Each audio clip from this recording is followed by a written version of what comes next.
Framer recently dropped their new AI agents feature. You give it a prompt and it builds you a full website right there on the canvas. But Framer's not the only one doing this now. Claude, Figma Make, V0, they all are on it too. So you might think they're all pretty much the same, but are they?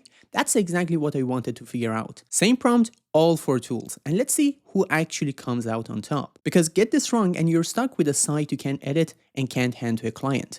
Let's get into it. First up, Framer. I'm gonna head over to the AI agent on the right side and I'm pasting my prompt in right here. The brief is a premium SaaS landing page. Big serif headline, loads of white space, a phone mockup with a creator going live, a few floating cards, fully responsive. I'm not reading the whole thing out, but you can download the prompt from the link in the description if you want to run this exact test yourself. I'll set the model to Opus and hit enter. Now while Framer's building, let's line up the other tools with the exact same prompt.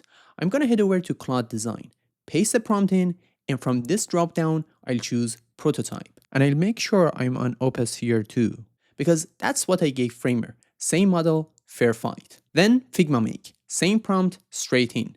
And finally, V0, paste it, let it run. So all four are building the website now. And straight away in Framer, I can jump in and start tweaking the content myself. It's not perfect right out of the gate, but with a little polish, that's a decent first version already. I can edit the content live while it's generating. And here's the interesting part. Once they're all done, they look pretty similar. All polished, all on brief. If anything, I like Framer's result the best, but I'll be straight with you. The final output across all four is close, which is exactly why the render isn't what matters. Every one of these tools makes a good looking page now. The real question, the one that actually decides which tool you commit to, is what you can do with that design afterwards. Can you edit it, ship it, hand it to a client? So let's go through each one and find out. Framer first. Here's what Framer does differently. It builds the whole thing right on the canvas. The same editable canvas you'd use for any project. And you watch it happen live. And this is the bit that got me. You don't even have to wait for it to finish. While the agent's still building, I can already jump in, grab an element, and start moving it, resizing it, restyling it, editing and generating at the same time. None of the other tools let you do that. With the others, you're iterating through prompts and code. Here, you're refining the actual page visually on the canvas, and the editing tools themselves are just intuitive. Drag, drop, resize, restyle, everything right where you expect it. And I know that sounds like a small thing, but it's actually the whole difference. Claude's canvas feels freeform and unpredictable. Figma Make and V0 throw you back into the code the second you want a real change. Framer's the only one of the four where editing genuinely feels like a design tool you already know. No wrestling with it, and it's not just spitting out one static page. You describe what you want and it generates the whole thing. Pages, sections, the copy, the visuals, and it builds out proper responsive layouts too, laying out your tablet and mobile breakpoints so the site actually holds up on every screen. Then you keep refining it in the same conversation until it matches what's in your head. Change the hero to a vertical layout, swap that image, tighten the spacing, you just ask. And if your website needs a CMS, that's the system that lets you or your client update the content without ever touching the design.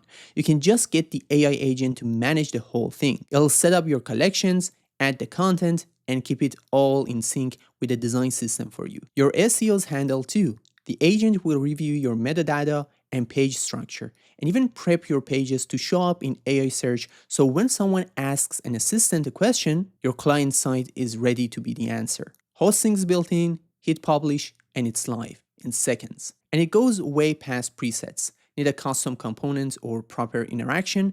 The agent writes the code and drops it straight into your site, ready to use. You can pick which AI model runs the job. Sonnet, Opus, GPT, etc. Depending on what you're doing. You can drop in a screenshot, a file, or a URL to steer it toward the exact look you're after. And if you're a bit more technical, you can plug an external coding agent like Cloud Code, Cursor, or Codex right into Framer, and its work turns straight into an editable Framer update instead of leaving you stuck in a repo. But here's the part none of the other tools are doing.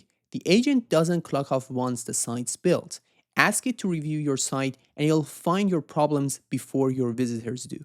Low contrast, typos, missing alt text, SEO gaps, styles that don't match, flagged and fixed for you. And once you're live, it'll read your traffic and turn the numbers into plain next steps. Your top pages, where people are dropping off, where you're leaking conversions. That's not building a site anymore.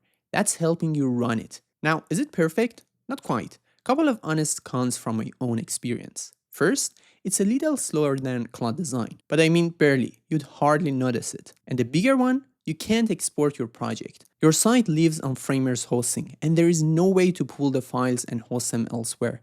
For most people building sites for clients, that's honestly a non-issue. But if you specifically need to export your project and host it on your own server, that's the one time I'd point you to Cloud Design or V0 instead. For everything else though, what you get back here is the finished, living thing. A real website you can ship and keep improving, which for me is the whole point. Next, Cloud Design. The design it produced was strong, the kind of thing you'd happily put in front of someone. You get a canvas, a layers list, and yeah, you can edit it. But here's the con. The editing lost me. It feels freeform, like you're shoving objects around the page instead of working in a proper design tool. And it doesn't behave the way you'd expect. And to actually use it, handing it to a client means handing over code, which, if they're not technical, does nothing for them. So Claude's brilliant for one job, getting a strong concept out of your head and onto the screen, fast. As a starting point, that's great. As a place you finish and ship from, not so much. Then Figma Make. And if you already live in Figma every day, this one's tempting. The pro is it takes your prompt and builds a working prototype. The catch is the output is code-backed. So you're basically getting your design turned into front-end code. On a team with developers, that's genuinely useful. You can push it toward production, even open a pull request, which is just the developer way of saying, here's the finished work, ready to go live. But solo or without a dev pipeline, that code still needs cleaning up before it's usable. So you get dragged back into the design to development loop. The exact loop a lot of us grab these tools to escape. Figma makes great for a team that lives in Figma and hands off to devs. For a solo designer who wants to build and ship it themselves, it's a detour. And lastly, V0. If you're a developer, it's brilliant. The code it gave me was the cleanest of the whole bunch. Proper React and Tailwind, what devs actually use to build real sites, and structured well enough that an engineer would happily ship it as is. One click and it's live. But you can probably already see the catch. It's code. That's the whole thing. For a front-end dev, that's the dream. But if you're a designer who doesn't want to live inside a code editor, you're just staring at a wall of code you can't touch or move around visually. So if you're a developer, V0 is a no-brainer. But if you come in as a designer who wants to build sites without learning to code first, it's just not for you. So which do I actually use? For my work, building real websites people pay for, it's Framer every time. The others are great at what they're built for. Framer is just the one that takes me from a prompt all the way to a live editable site without dropping me into a code editor halfway. That's the whole game for me. Thank you Framer for sponsoring this video.